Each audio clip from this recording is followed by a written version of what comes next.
ನಮಸ್ತೆ ನನ್ನ ಆತ್ಮೀಯ ರೈತ ಬಾಂಧವರೇ. ನಾನು ನಿಮ್ಮ ಕಾರ್ತಿಕ್ ಚಿತ್ರದುರ್ಗ.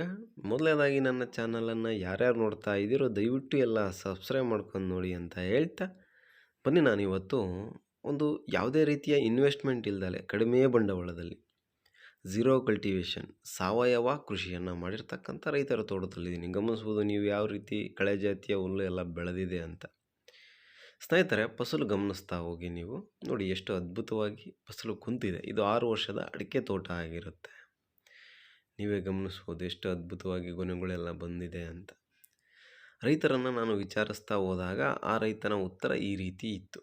ನಾನು ಇಂಟ್ರ್ಯೂ ಮಾಡೋಣ ಅಂತ ಕೇಳಿದೆ, ಬಟ್ ಇಲ್ಲ ನಾನು ಹೇಳ್ತೀನಿ, ನೀವು ಅದನ್ನು ವಿಡಿಯೋದಲ್ಲಿ ಹಾಕ್ಕೊಳ್ಳಿ ಅಂದರು. ಓಕೆ ಅಂತ ಹೇಳ್ಬಿಟ್ಟು ನಾನು ಅವ್ರನ್ನ ಪ್ರಶ್ನೆ ಕೇಳ್ತಾ ಹೋದೆ. ಸರ್, ನೀವು ಯಾವ ರೀತಿ ತೋಟವನ್ನು ಮೇಂಟೈನ್ ಮಾಡ್ತೀರಾ ಅಂದಾಗ, ನಾನು ಯಾವ ರೀತಿ ಮಾಡ್ತೀನಿ ಅಂದರೆ ಅವಶ್ಯಕತೆಗೆ ತಕ್ಕಷ್ಟು ನೀರನ್ನು ಬಿಡ್ತೀನಿ. ಮೊದಲನೇದಾಗಿ ತೋಟಕ್ಕೆ ನೀರಿನ ಅಗತ್ಯ ತುಂಬ ಇರುತ್ತೆ ಅಂದರು. ಎರಡನೇ ಪ್ರಶ್ನೆಯನ್ನು ಕೇಳಿದೆ, ಯಾವುದೇ ರೀತಿ ಕಲ್ಟಿವೇಷನ್ ಯಾಕೆ ಮಾಡಿಸಿಲ್ಲ? ಈ ರೀತಿಯ ಕಳೆ ಜಾತಿಯ ಹುಲ್ಲನ್ನು ಇಷ್ಟೊಂದು ಬೆಳೆಸಿದ್ದೀರಾ, ನಿಮ್ಮ ತೋಟ ಇಷ್ಟು ಚೆನ್ನಾಗಿ ಫಸಲು ಕುಂತಿದೆ, ಈ ಕಳೆ ಜಾತಿಯ ಹುಲ್ಲನ್ನು ತೆಗಿಯೋದಿಲ್ವಾ ನೀವು ಅಂತ ನಾನು ಕೇಳಿದೆ.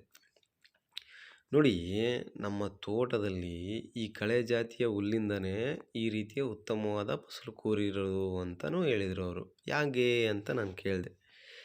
ಅವ್ರು ಹೇಳ್ತಾರೆ, ಭೂಮಿಯಲ್ಲಿ ಎಲ್ಲ ರೀತಿಯ ಜೀವಿಗಳು ಜೀವಿಸಿದಾಗ ಫಲವತ್ತತೆ ಹೆಚ್ಚಾಗ್ತಾ ಹೋಗುತ್ತೆ.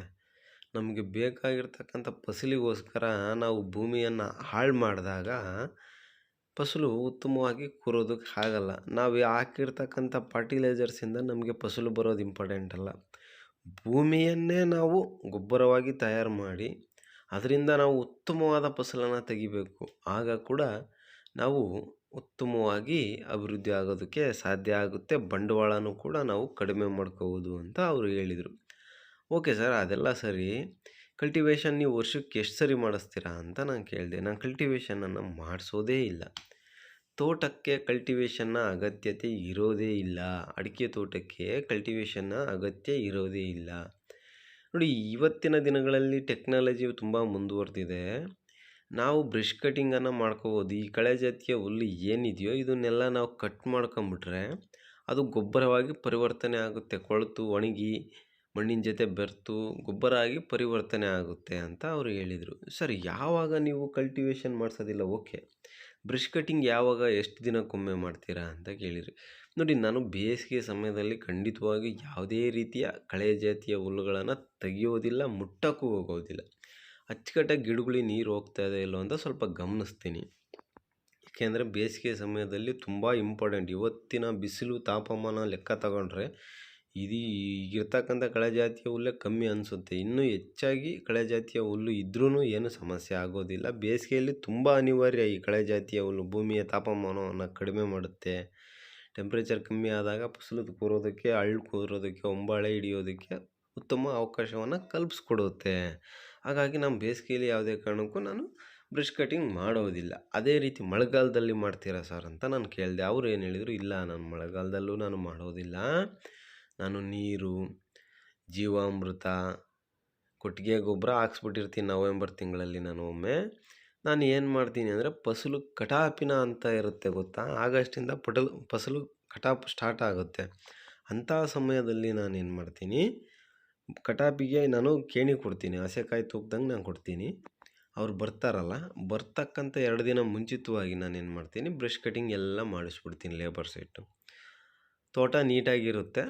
ನಂದು ನೆಲ ತುಂಬ ಚೆನ್ನಾಗಿ ಹುಲ್ಲೊಂದು ಕಟ್ಟಾಗಿರುತ್ತೆ ಅಷ್ಟೇ, ಬೇರೆ ಹಂಗೆ ಇರುತ್ತೆ ಮತ್ತು ಚಿಗುರುತ್ತೆ. ಆ ನೀರು ಬಿಡಂತೆ ಬಿಡ್ತಾ ಇರ್ತೀನಿ. 2 ದಿನ ನಿಲ್ಲಿಸ್ತೀನಿ. ನಾನು ಅಡಿಕೆ ಗೊನೆ ಕಡಿಯೋದಕ್ಕೆ ಬಂದಾಗ ನಿಲ್ಲಿಸ್ತೀನಿ. ಅವ್ರು ಬಂದು ಅಡಿಕೆ ಕೊಯ್ಕೊಂಡು ಹೋದ್ಮೇಲೆ ಮತ್ತೆ ನೀರು ಬಿಡೋದಕ್ಕೆ ಪ್ರಾರಂಭ ಮಾಡ್ತಿದ್ದಂಗೆ ಆ ಕಳೆ ಜಾತಿಯ ಹುಲ್ಲು ಬೆಳೀತಾ ಹೋಗುತ್ತೆ. ಮತ್ತು ಇನ್ನೊಮ್ಮೆ ಅವರು ಕಟಾಪಿಗೆ ಬರ್ತಾರೆ ಅನ್ಬೇಕಾದ್ರೆ ನಾನು ಬ್ರಷ್ ಕಟಿಂಗ್ ಮಾಡಿಸ್ತಾ ಹೋಗ್ತೀನಿ. ಈ ರೀತಿ ಒಂದು 3 ಬಾರಿ ನಾನು ಕಟಾಪಿಗೆ ಬಂದಾಗ ಮಾಡಿಸ್ತೀನಿ ಅಷ್ಟೇ. ಅದು ಬಿಟ್ಟರೆ ನಾನು ಇನ್ಯಾವ ಟೈಮಲ್ಲೂ ಕೂಡ ನಾನು ಕಲ್ಟಿವೇಷನ್ನು ಮಾಡಿಸೋದಿಲ್ಲ, ಕಳೆ ಜಾತಿಯ ಹುಲ್ಲನ್ನು ನನ್ನ ತೋಟದಿಂದ ನಾನು ತೆಗೆಯೋದಿಲ್ಲ. ಸರ್, ಎಷ್ಟು ಖರ್ಚು ಮಾಡ್ತೀರಾ ಒಂದು ಎಕರೆಗೆ ಅಂದೆ. ನಾನು ಇಲ್ಲಪ್ಪ, ನಾನೇನು ಖರ್ಚು ಮಾಡೋದಿಲ್ಲ. ನಾನು ಒಮ್ಮೆ ಒಂದು ಸಾರಿ ಕೊಟ್ಟಿಗೆ ಗೊಬ್ಬರವನ್ನು ಹಾಕಿಸ್ತೀನಿ ನವೆಂಬರ್ ತಿಂಗಳಲ್ಲಿ ಫಸಲೆಲ್ಲ ಮುಗಿದಾದ್ಮೇಲೆ. ಅದಾದಮೇಲೆ ನಾನು ಜೀವಾಮೃತವನ್ನು ಒಂದು 2 ಬಾರಿ ಒಯ್ತೀನಿ. ಯಾವಾಗ ಅಂದರೆ ಈಗ ಮಳೆಗಾಲ ಆರಂಭ ಆಗಿದೆಯಲ್ಲ, ಇಂಥ ಸಮಯದಲ್ಲಿ ನಾನು 1-2 ತಿಂಗಳು 1 ಲೀಟ್ರ್ ಒಂದೊಂದು ಗಿಡಕ್ಕೆ ನಾನು ಜೀವಾಮೃತವನ್ನು ಒಯ್ತಾ ಹೋಗ್ತೀನಿ. ಎಷ್ಟು ವರ್ಷದ ಅಡಿಕೆ ಗಿಡ ಸರ್ ಅಂತ ನಾನು ಕೇಳಿದೆ. ಅವ್ರು ಹೇಳಿದರು 6 ವರ್ಷದಪ್ಪ. ಈಗ 6 ವರ್ಷ ಮುಗಿಯೋದಕ್ಕೆ ಬರುತ್ತೆ. ಈ ವರ್ಷ ಬಂದರೆ, ಈಗ ಡಿಸೆಂಬರ್ ಬಂದರೆ ಈ ರೀತಿ ಎಲ್ಲ ಫಸಲು ಬಂದಿದೆ. ಲಾಸ್ಟ್ ಇಯರ್ ಸ್ವಲ್ಪ ಕಡಿಮೆನೇ ಇತ್ತು. ಈ ವರ್ಷ ತುಂಬ ಚೆನ್ನಾಗಿ ಹಿಡಿದಿದೆ. ಮುಂದಿನ ದಿನಗಳಲ್ಲಿ ಇನ್ನೂ ಚೆನ್ನಾಗಿ ಹಿಡಿಯುತ್ತೆ ಅನ್ನೋ ನಂಬಿಕೆ ಇರುತ್ತೆ ಅಂತ ಹೇಳಿದರು. ತೋಟವನ್ನು ಖರ್ಚು ಮಾಡ್ದಲೆ ಯಾವ ರೀತಿ ಆರೈಕೆ ಮಾಡಿದರೆ ತುಂಬ ಉತ್ತಮ ಸರ್ ಅಂತ ಕೇಳಿದೆ. ನೋಡಪ್ಪ, ಇದು ಏನಂದರೆ ಅಡಿಕೆ ಗಿಡ ಇವತ್ತು ರೋಗ ಬಂದಿದೆ, ಸ್ವಲ್ಪ ಔಷಧಿ ಹೊಡ್ಕೋಬೇಕಾಗುತ್ತೆ. ವರ್ಷಕ್ಕೊಮ್ಮೆ ಆಗಲಿ 2 ಬಾರಿ ಆಗಲಿ. ಯಾಕಂದರೆ ಪ್ರಕೃತಿಗೆ ವಿರುದ್ಧವಾಗಿ ನಾವೇನು ಮಾಡೋಕ್ಕಾಗಲ್ಲ. ಪ್ರಕೃತಿಗೆ ದತ್ತವಾಗಿಯೇ ನಾವು ಮಾಡಬೇಕು. ಏನಾದರೂ ಡಿಸೀಸಸ್ ಬಂದಾಗ ಅದನ್ನು ಕಂಟ್ರೋಲ್ ಮಾಡೋದು ನಮ್ಮ ಜವಾಬ್ದಾರಿ ಆಗಿರುತ್ತೆ. ಹಾಗಾಗಿ ಒಮ್ಮೆ ಔಷಧಿ ಹೊಡಿತೀವಿ. ಅದು ಬಿಟ್ಟರೆ ನಾವು ಯಾವುದೇ ರೀತಿ ಕಲ್ಟಿವೇಷನ್ ಮಾಡಿಸಲ್ಲ. ಅದರದ್ದು ಒಂದು 15,000 20,000 ಸಾವಿರ ನಮಗೆ ದುಡ್ಡು ಉಳಿತೈತೆ 2 ಎಕರೆ ತೋಟ ಆಗಿರೋದ್ರಿಂದ. ಅದಾದಮೇಲೆ ನಾವು ಬ್ರಷ್ ಕಟಿಂಗ್ ಮಾಡಿಸೋದಕ್ಕೆ ಸ್ವಲ್ಪ ಲೇಬರ್ ಇಟ್ಟೇ ಮಾಡಿಸ್ಕೊತೀನಿ. ನಾನು ಸ್ವಲ್ಪ ಏಜ್ ಆಗಿರೋದ್ರಿಂದ ನಾನು ಹೊಡಿಯೋಕ್ಕಾಗಲ್ಲ. ಹಂಗಾಗಿ ಲೇಬರ್ಸ್ ಇಟ್ಟು ಮಾಡಿಸ್ತೀನಿ. ಅದ್ರದ್ದು ಏನು ಅಂಥ ಖರ್ಚು ಬರೋದಿಲ್ಲ. ಒಂದು ಸ್ವಲ್ಪ ಬರುತ್ತೆ. ಅದನ್ನು ಮೇಂಟೈನ್ ಮಾಡ್ಕೊಂಡು ಟೋಟಲಾಗಿ ಓವರಾಲಾಗಿ ನಾನು 1 ಎಕರೆಗೆ ಏನಿಲ್ಲ ಅಂದರೂ ಒಂದು 50,000 ಖರ್ಚು ಮಾಡ್ತೀನಿ. 2 ಎಕರೆಯಿಂದ 1,00,000 ರೂಪಾಯಿ ಖರ್ಚು ಬರುತ್ತೆ. ಏನಂದರೆ ಕೊಟ್ಟಿಗೆ ಗೊಬ್ಬರ ತಂದು ಹಾಕ್ಸಿ, ಜೀವಾಮೃತ ನಾನೇ ಮಾಡಿ ಹಾಕ್ಸ್ಬೇಕಲ್ಲ, ಮತ್ತು ಬ್ರಷ್ ಕಟಿಂಗ್ ಮಾಡಿಸ್ಬೇಕಲ್ಲ. ಇದೆಲ್ಲ ಸೇರಿ 1,00,000 ರೂಪಾಯಿ 2 ಎಕರೆಗೆ ಖರ್ಚು ಬರುತ್ತೆ ನನಗೆ. ನಾನು ಉತ್ತಮವಾಗಿ ಈ ಸರಿ ಇಳುವರಿ ಇದೆ. ನೋಡಿ, ಇವೆಲ್ಲ ನಾನು 8 ದಾಯ ಮಾಡಿರೋದು. ನನಗೆ ಹಂಗಾಗಿ ನಾನು ಈ ವರ್ಷ ಒಂದು 1,300 ಗಿಡ ಇರೋದರಿಂದ ಏನೋ ಒಂದು 8ರಿಂದ 10 ಲಕ್ಷ ಎಕ್ಸ್ಪೆಕ್ಟ್ ಮಾಡಿದ್ದೀನಿ. ಖಂಡಿತವಾಗಿ ಅಷ್ಟು ಬಂದೇ ಬರುತ್ತೆ. ಅದಕ್ಕಿಂತ ಜಾಸ್ತಿನೂ ಬರ್ಬೋದು, ಗೊತ್ತಿಲ್ಲ. ನೋಡೋಣ ಮುಂದಿನ ದಿನಗಳಿದೆ ಅಂತ ಅವರು ಹೇಳಿದರು. ಇದರಿಂದ ನನಗೆ ತಿಳಿದು ಬಂದಿದ್ದು ಏನು ಅಂದರೆ, ರೈತ ಬಾಂಧವರೇ, ನೋಡಿ, ನಾವು ಯಾವುದೇ ಕೃಷಿಯನ್ನು ಮಾಡಬೇಕಾದ್ರೆ ಬಂಡವಾಳವನ್ನು ಕಡಿಮೆ ಮಾಡಿಕೊಂಡು ಹೆಚ್ಚು ಅಭಿವೃದ್ಧಿ ಮಾಡೋ ಕಡೆ ನಾವು ಒತ್ತು ಕೊಡಬೇಕಾಗುತ್ತೆ. ನೋಡಿ, ಸಾವಯವ ಕೃಷಿ ಮಾಡಿ ರೈತ ಎಷ್ಟು ಅದ್ಭುತವಾಗಿ ಫಸಲನ್ನು ತೆಗೆದಿದ್ದಾರೆ. ನೀವು ಕೂಡ ನಿಮ್ಮ ತೋಟದಲ್ಲಿ ಇದನ್ನು ಅನುಕರಣೆ ಮಾಡಿ ಅದ್ಭುತವಾದ ಫಸಲನ್ನು ಕೂಡ ತೆಗಿಬೋದು. ಏನಿಲ್ಲ, ನವೆಂಬರ್ ತಿಂಗಳಲ್ಲಿ ಕೊಟ್ಟಿಗೆ ಗೊಬ್ಬರ, ಮಳೆಗಾಲ ಆರಂಭ ಆದ ಮೇಲೆ ಒಂದು 3 ತಿಂಗಳು ಜೀವಾಮೃತ, ಅದಾದ ಮೇಲೆ ನೀವು ನೋಡಿ ಅಚ್ಚುಕಟ್ಟಾಗಿ ನೀರಿನ ಪೂರೈಕೆಯನ್ನು ಖಂಡಿತವಾಗಿಯೂ ಮಾಡಲೇಬೇಕಾಗುತ್ತೆ. ನೀರಿನ ಪೂರೈಕೆಯಿಂದ ಮಾತ್ರ ಇದೆಲ್ಲ ಸಾಧ್ಯ ಆಗೋದು.